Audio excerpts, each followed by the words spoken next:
चलिए दोस्तों, मानव रोग की बात अपन कर चुके थे। अब हम मानव रोग के अलावा कुछ ऐसे महत्वपूर्ण टॉपिक्स की बात करेंगे जो जानकारी में होना जरूरी है दोस्तों। फॉर एग्जाम्पल के लिए कुछ ऐसे ऐसे टॉपिक्स होते हैं जो टॉपिक्स सब्जेक्टिव ना होके डायरेक्ट पूछे जाते हैं क्वेश्चंस, ठीक है ना। फॉर एग्जाम्पल के लिए कि सबसे बुद्धिमान व्यक्ति कौन, सबसे बुद्धिमान कौन सा है, तो मनुष्य सबसे बुद्धिमान होता है। कुछ ऐसे टॉपिक होते हैं जिनके बारे में अपन डिस्कस करेंगे। सबसे लंबी जड़ वाला पौधा कौन सा होता है, सबसे छोटी जड़ वाला पौधा कौन सा होता है, कुछ ऐसे क्वेश्चंस आते हैं। अब उस क्वेश्चन की डिस्कस करेंगे अपन एक एक करके, जिसको आसानी से अपन समझ लेंगे, जिसको कहते हैं मुख्य रूप से छोटे छोटे क्वेश्चनों को समझना, यानी महत्वपूर्ण टॉपिक्स के नाम देंगे, महत्वपूर्ण बिंदु। जीव विज्ञान में बायोलॉजी की स्टडी कर रहे हैं अपन, महत्वपूर्ण बिंदु। महत्वपूर्ण बिंदु में छोटे छोटे पॉइंट लेके चलेंगे। सबसे अलग हटकर जैसे पूछ लिया जाए कि सबसे बड़ा बीज किसका होता है, सबसे बड़ा बीज किसका होता है दोस्तों। अब अपने को बताना है किसका होता है सबसे बड़ा बीज। ये कुछ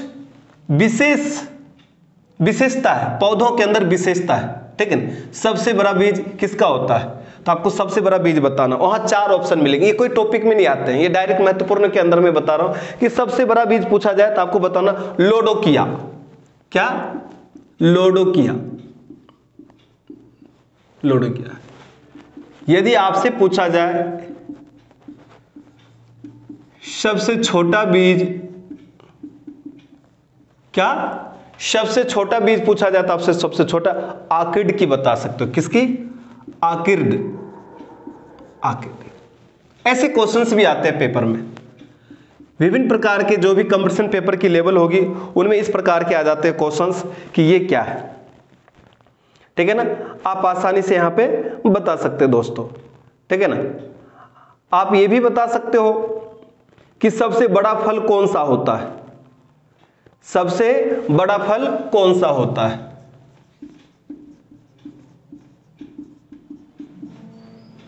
सबसे बड़ा फल की बात यदि कर लिया जाए तो आप बता सकते हो।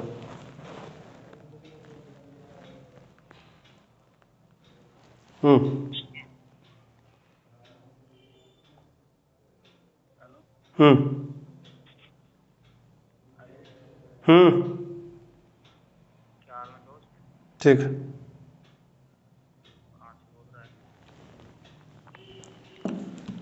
सबसे बड़ा फल तो ये भी बताना है लोडोकिया का है। किसका है? लोडोकिया का। ओके। अब यदि इसके अलावा अपने से ये भी पूछा जाता है कि सबसे बड़ा बीजांड, यानी बीजांड किसका होता है, तो सबसे बड़ा बीजांड किसका होता है, तो बताना सबसे बड़ा बीजांड साइकस का होता है दोस्तों। किसका? साइकस नामक पौधा का होता है। और सबसे छोटा क्रोमोसोम किसका होता है? शैवाल का।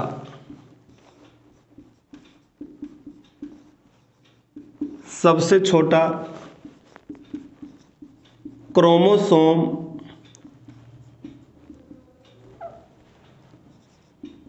शैवाल का होता है,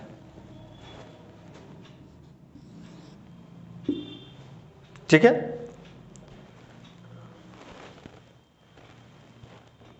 सबसे छोटा पादप पुष्प पूछा जाए तो वोल्फिया को बताओगे।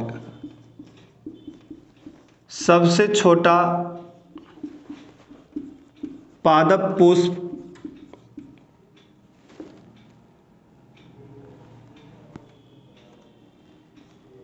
तो किसको बताओगे? वोल्फिया को, ठीक है ना।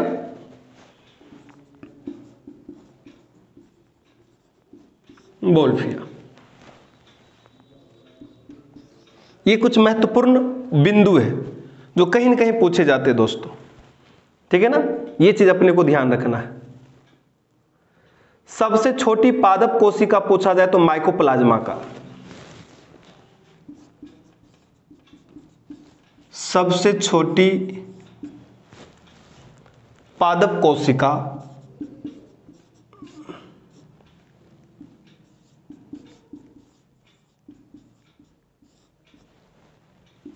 तो बताना है आपको माइकोप्लाज्मा। क्या बताना? माइकोप्लाज्मा। पौधे युक्त कुछ विशेषताएं हैं जिनके बारे में अपन डिस्कस कर रहे हैं। सबसे अधिक आयु वाला पौधा कौन सा होता है? सबसे अधिक आयु वाला पौधा, क्या सबसे अधिक आयु वाला पौधा कौन सा होता है?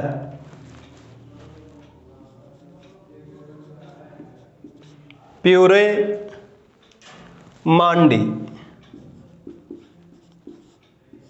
याद करने युक्त है, कुछ ऐसे जो याद कर सकते हो डाटा, ये ऐसे कुछ हैं पॉइंट जो आप याद कर लो तो हद तक 2-4 ऐसे क्वेश्चन इन्हीं से मिल जाते हैं दोस्तों, इसीलिए मैं ये लिखा रहा हूं आपको। अच्छे इंपॉर्टेंट जो पेपर में पूछे जा चुके हैं, जिनके बारे में बात होती है बार बार, उस चीज की बात कर रहे हैं अपन। सबसे बड़ा पादप गुणसूत्र पूछा जाए तो ट्रिलियम का होता है।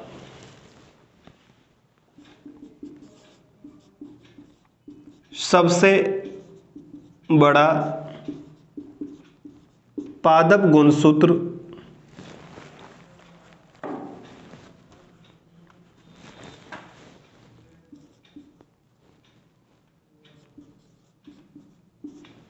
सबसे बड़ा पादप गुणसूत्र ट्रिलियम, क्या ट्रिलियम का होता है। ये हो गया दोस्तों कुछ विशेषताएं युक्त पौधे की बात। कुछ विशेषताएं युक्त पौधे लिख भी देता हूं महत्वपूर्ण बिंदु के बीच, कुछ विशेषताएं युक्त पौधे, ठीक है ना।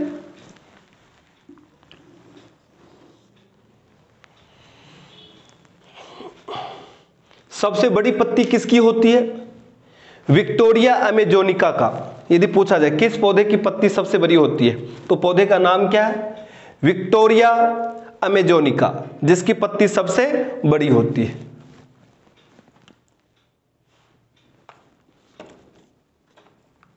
जिसकी पत्ती सबसे बड़ी होती है।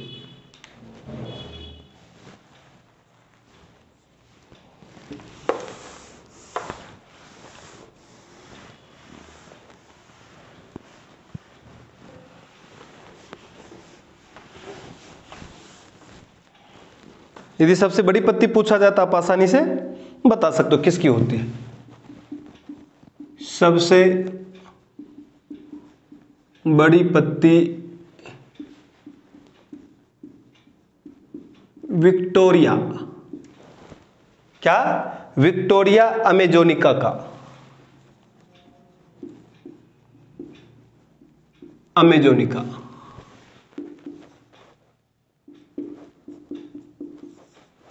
और सबसे बड़ा पुष्प रेफेलसिया आरोनोडाई,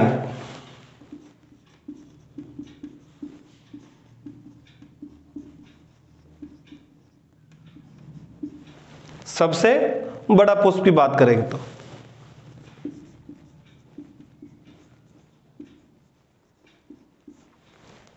रेफेलसिया आर्नोडाई, आर्नोडाई।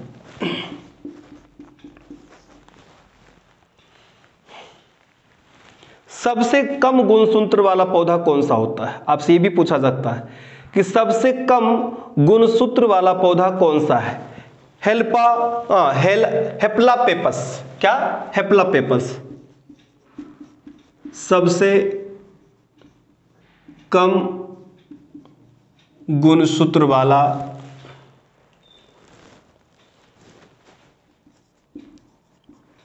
पौधा, हेप्लापेपस।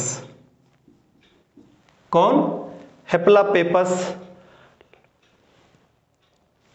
के बारे में बोल सकते हो, ग्रेसिलिस, हेप्लापेपस ग्रेसिलिस।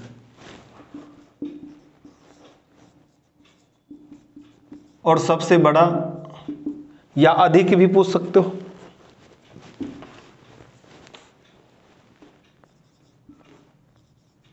सबसे अधिक गुणसूत्र वाला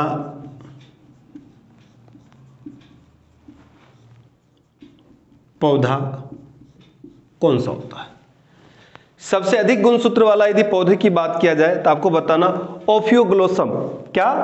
ओफियोग्लोसम की बात आती है।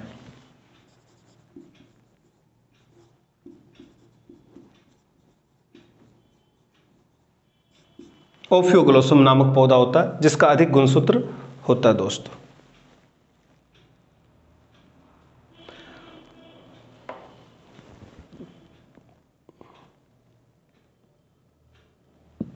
ये कुछ हो गए दोस्तों विशेषताएं युक्त पौधे की बात।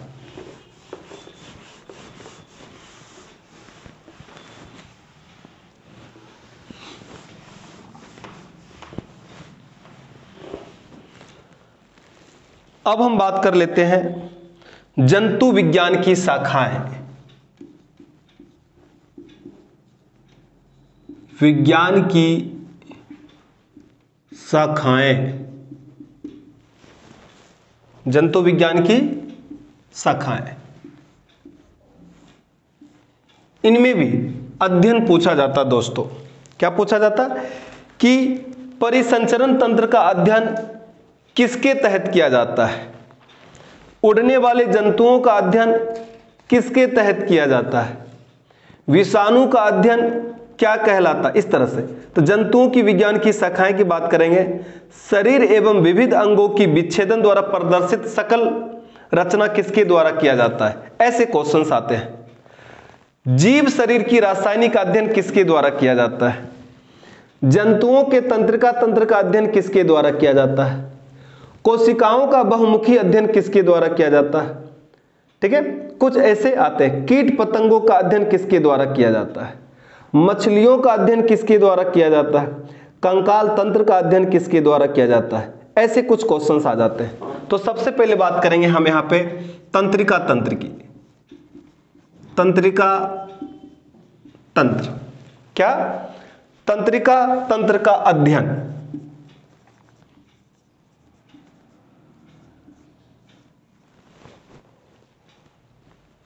क्या कहलाता है? यदि तंत्रिका तंत्र का अध्ययन क्या कहलाता है? आपसे 4 ऑप्शन होगा, वहां 4 ऑप्शन में एक ऑप्शन सही होगा दोस्तों। तो तंत्रिका तंत्र का अध्ययन कहलाता है न्यूरोलॉजी। क्या कहलाता है? न्यूरोलॉजी। यही आपसे पेपर में पूछा जाता है। वहां 4 नाम होंगे, उनमें से एक नाम आपको ये भी होगा। ठीक है ना? उसके अलावा एक और आ सकता है दोस्तों, उसी में आती है कि कंकाल तंत्र का अध्ययन क्या कहलाता है? किसका? कंकाल तंत्र का अध्ययन। कंकाल तंत्र का अध्ययन क्या कहलाता है? तंत्रिका तंत्र की बात होगी, कंकाल तंत्र की बात होगी, किसी भी तंत्र की यदि अपन डिस्कस करेंगे तो हम आसानी से बता सकते हैं कि कंकाल तंत्र के अध्ययन क्या कहलाता? ऑस्टियोलॉजी कहलाता दोस्तों। क्या कहलाता? ऑस्टियोलॉजी। तंत्रिका तंत्र का अध्ययन न्यूरोलॉजी कहलाता और कंकाल तंत्र का अध्ययन क्या कहलाता? ऑस्टियोलॉजी कहलाता। दोस्तों हमेशा ये क्वेश्चंस बार बार दंत विज्ञान का अध्ययन क्या कहलाता? ऐसे भी आते हैं। ठीक है ना? तो ऑस्टियोलॉजी।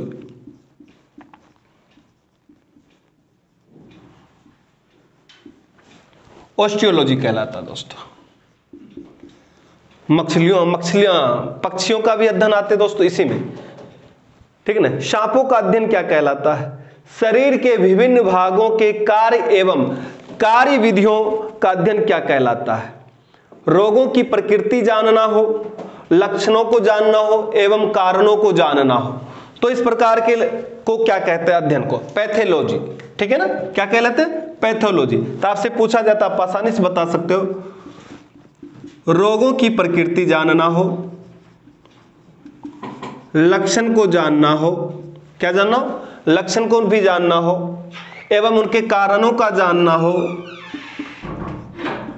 कारणों का अध्ययन क्या कहलाता है, पैथोलॉजी कहलाता है दोस्तों। क्या कहलाता है, पैथोलॉजी, ठीक है ना, पैथोलॉजी कहलाता दोस्तों।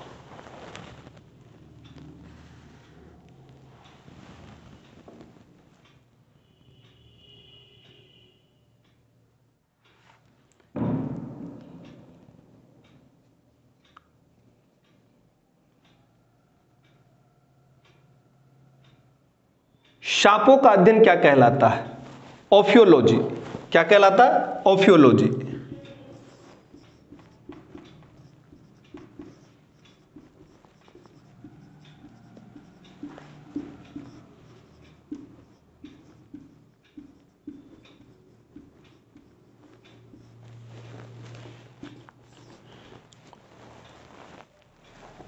पक्षियों का अध्ययन क्या कहलाता है,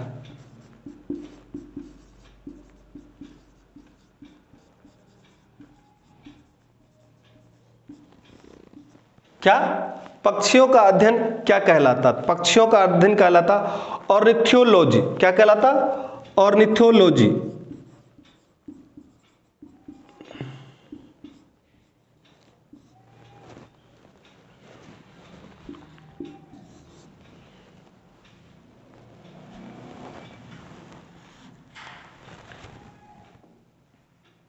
कीट पतंगों का अध्ययन क्या कहलाता है, एंटोमोलॉजी।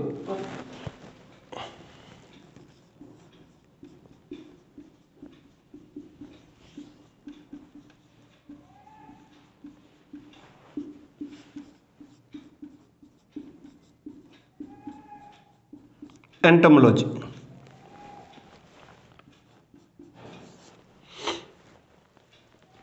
मकड़ियों का अध्ययन क्या कहलाता है, मकड़ी का भी अध्ययन करते हैं, अरेक्नोलॉजी।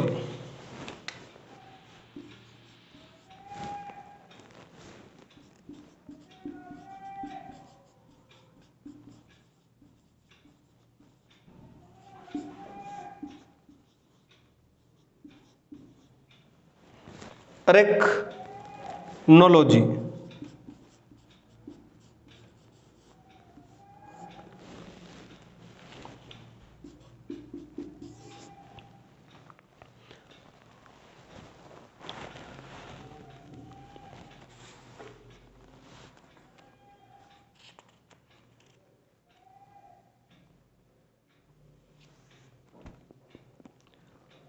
मछलियों का अध्ययन क्या कहलाता है, इक्थियोलॉजी।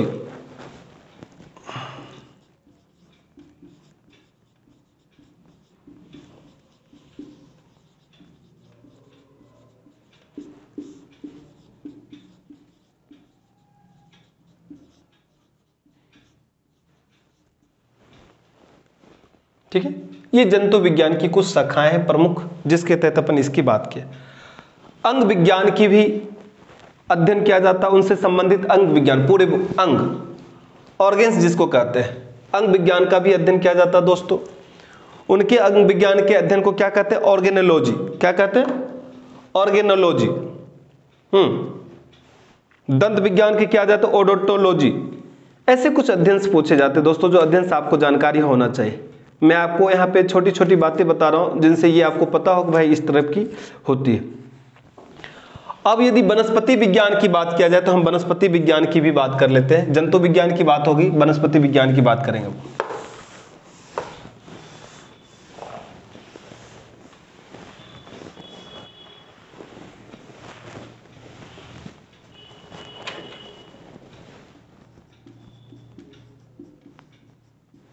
वनस्पति विज्ञान की, जैसे पुष्पों का अध्ययन क्या कहलाता है, सबसे महत्वपूर्ण, जो महत्वपूर्ण है हम उसी की डिस्कस कर रहे हैं दोस्तों, ठीक है ना। पुष्पों का अध्ययन क्या कहलाता है, यदि आपसे पूछ लिया जाए कि पुष्पों का अध्ययन क्या कहलाता, तो आपको बताना है एंथोलॉजी।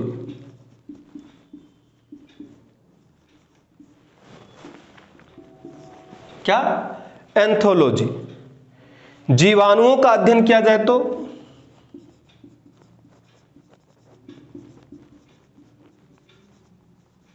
कोई सा भी सवाल छोटा बड़ा नहीं होता है। एक क्वेश्चन के कारण आप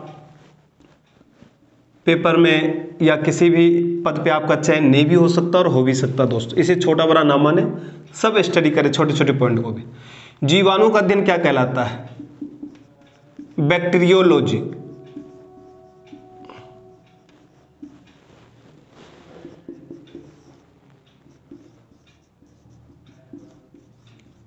विषाणुओं का अध्ययन क्या कहलाता है?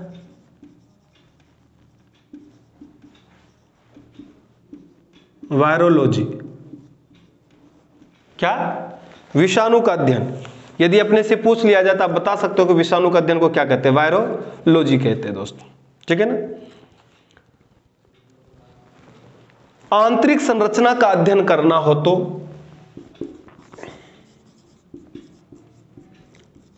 आंतरिक संरचना का अध्ययन क्या कहलाता है? तो आंतरिक संरचना का अध्ययन कहलाता है दोस्तों एनाटॉमी। मैं महत्वपूर्ण अध्ययन की बात कर रहा हूं यहां पे, जो सबसे ज्यादा पेपर में पूछे जाते हैं उसी की डिस्कस कर रहे हैं दोस्तों, ठीक है ना। कोशिकाओं का अध्ययन क्या कहलाता है? साइटोलॉजी।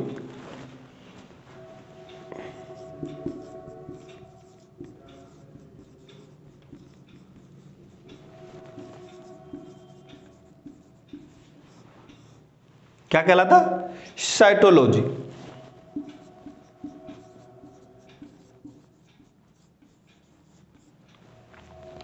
साइटोलॉजी।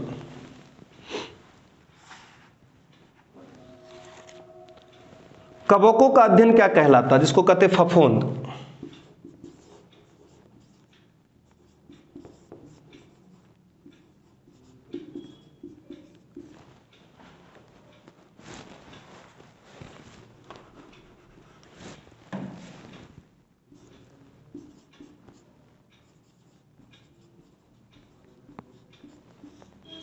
क्या? कवकों का अध्ययन क्या कहलाता है? माइकोलॉजी। क्या कहलाता? माइकोलॉजी।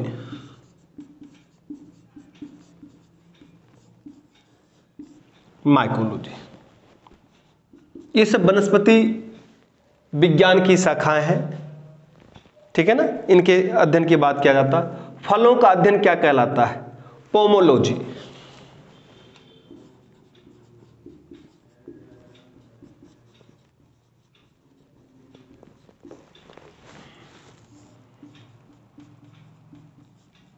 पोमोलॉजी। क्या कहते हैं फलों के अध्ययन को? पोमोलॉजी कहते हैं, ठीक है ना। बीजों का अध्ययन क्या कहलाता? स्पर्मोलॉजी। क्या कहलाता? स्पर्मोलॉजी।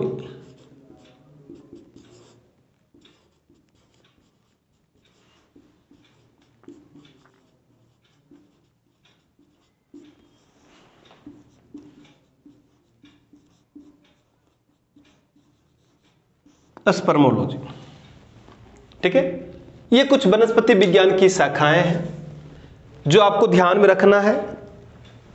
कहीं ना कहीं किसी न किसी तरह से छोटे मोटे क्वेश्चंस ये भी पेपर में पूछ लिए जाते हैं दोस्तों। आप ये ध्यान रखोगे तो बहुत ही अच्छे आपके लिए लाभदायक सिद्ध होगा, ठीक है।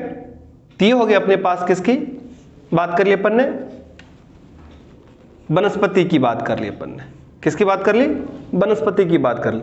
यहां पे आपसे पूछ सकता उत्तकों का भी, वो भी लिख लेंगे अपन, ठीक है दोस्तों। चलिए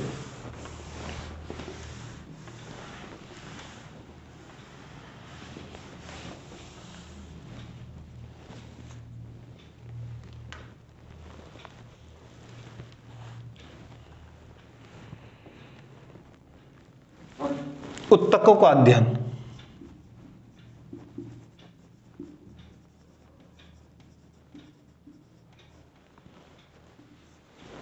उत्तकों का अध्ययन हिस्टोलॉजी।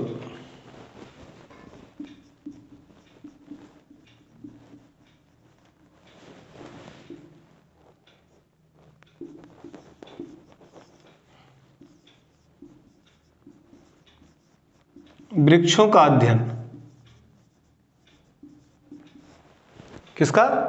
वृक्षों का अध्ययन भी कर सकते हैं।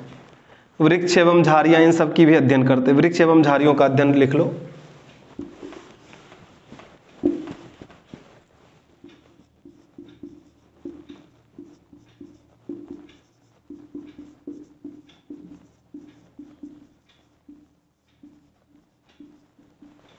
वृक्ष एवं झाड़ियों का अध्ययन जो कहलाता दोस्तों, वो कहलाता डेंड्रोलॉजी।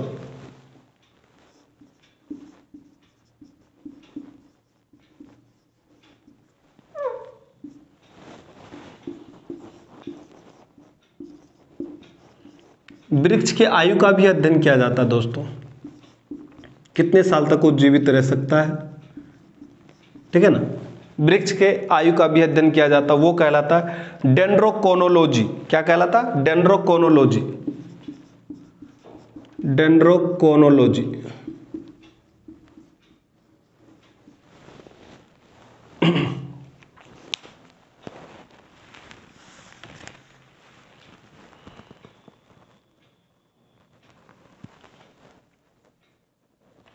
अनुवांशिकता एवं विभिन्नताओं की अध्ययन क्या कहलाता? जेनेटिक्स।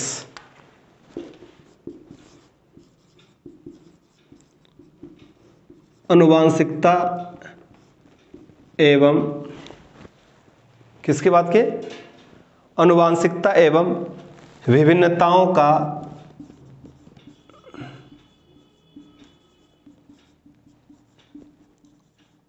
अध्ययन क्या कहलाता है? जेनेटिक्स कहलाता दोस्तों। क्या कहलाता है? जेनेटिक्स। माता पिता या पीढ़ी दर पीढ़ी लक्षण पाए जाते हैं।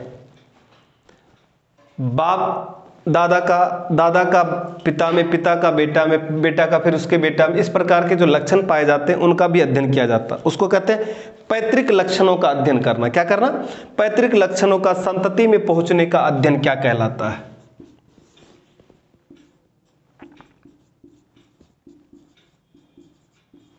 पैतृक लक्षणों का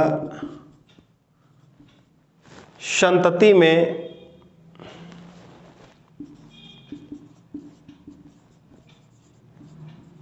पहुंचने का अध्ययन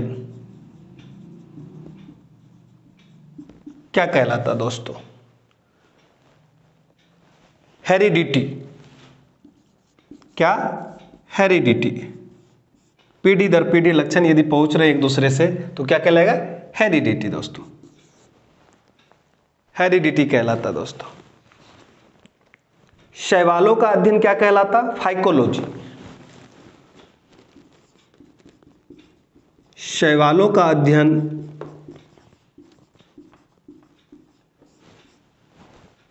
फाइकोलॉजी कहलाता है।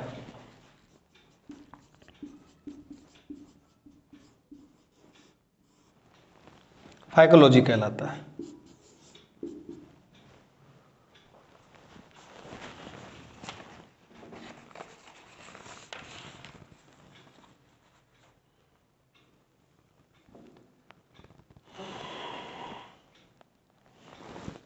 ये रहे कुछ अपने अध्ययन की जो चर्चा कर ली अपन ने, वो था वनस्पति अध्ययन, जंतु शाखाएं से अध्ययन की बात कर ली, ठीक है ना। कुछ विशेष युक्त पौधाएं की डिस्कस कर ली। ये कुछ डिस्कस अपन ने कर लिया दोस्तों, ठीक है ना। अब हम बात करेंगे कुछ और महत्वपूर्ण पॉइंट की। जो महत्वपूर्ण पॉइंट है वो बिल्कुल सबसे अलग हटके, विचित्रताएं जिनकी जानकारी होना हमें जरूरी है, हमें, ठीक है ना।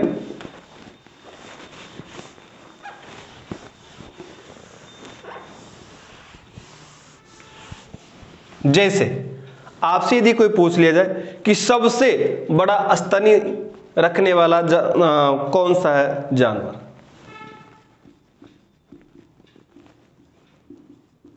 स्तनधारी,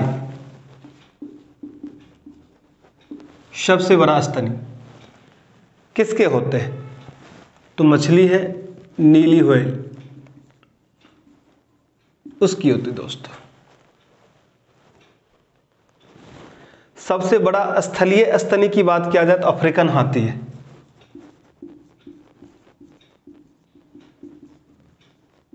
ये जलीय हो गया। फिर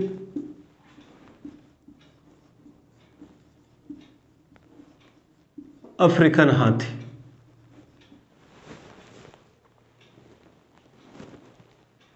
सबसे बड़ा जीवित पक्षी की बात किया जाए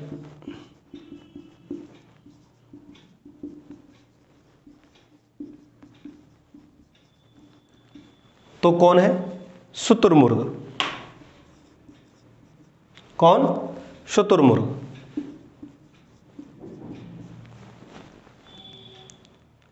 सबसे बड़ा जीवित सर्प की बात किया जाए तो अजगर।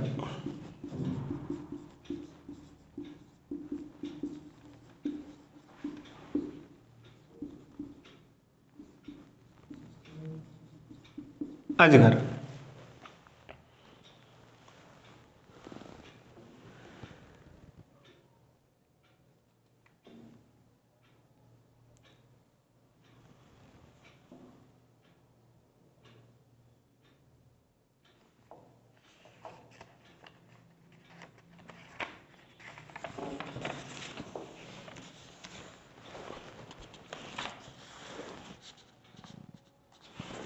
सबसे छोटा पक्षी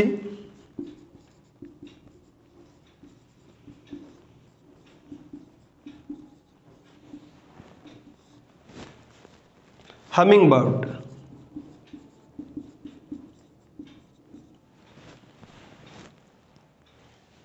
सबसे लंबी कोसा तंत्रिका कोसा।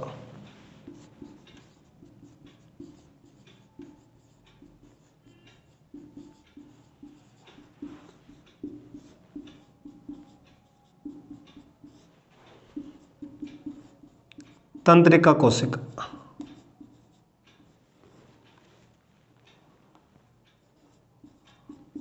या कोसा।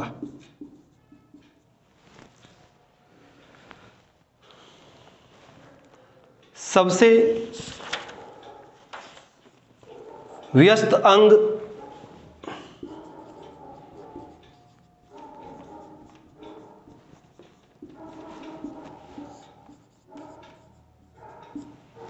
हृदय। सबसे बड़ी ग्रंथि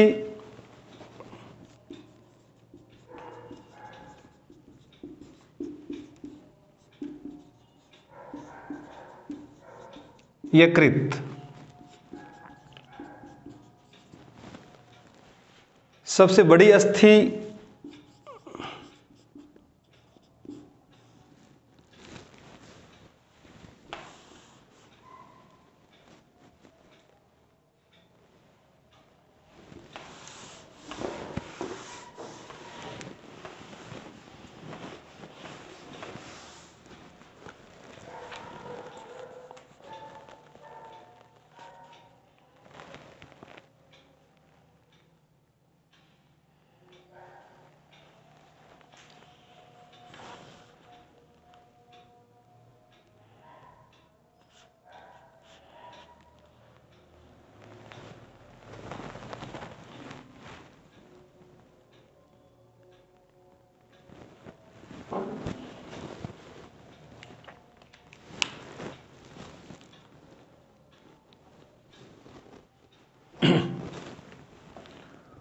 सबसे बड़ी अस्थि फीमर।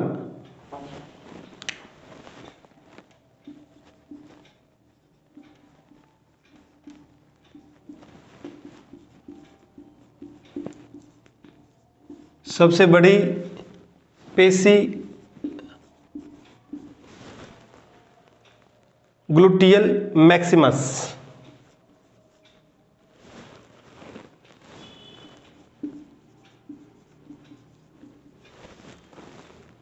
मैक्सिमस। ये कुछ ऐसे हैं जो महत्वपूर्ण बिंदुएं हैं, विचित्रताएं हैं इसमें, जिनके बारे में समझना जरूरी था। सबसे बड़ा विषाणु जो होता है पॉक्स विषाणु होता है, ये भी महत्वपूर्ण है। सबसे बड़ा विषाणु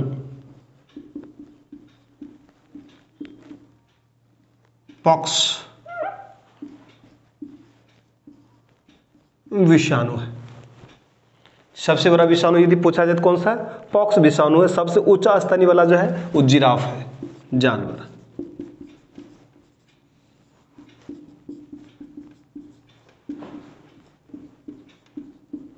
जिराफ है। ठीक है, ये कुछ महत्वपूर्ण बिंदु है। सिर्फ मैंने आपको एक इंडिकेट किया है कि इस प्रकार के क्वेश्चंस भी पेपर में पूछे जाते हैं, जिनको आप भली प्रकार से बहुत ही अधिक अच्छे ढंग से आप अध्ययन कर सकते हो। कुछ ऐसे नोट्स बुक्स होते हैं मेरे द्वारा बताए गए जो भी आपको, वो भी महत्वपूर्ण है, और भी कुछ ऐसे हैं जो बाहरी सोर्स से भी आप पढ़ सकते हो।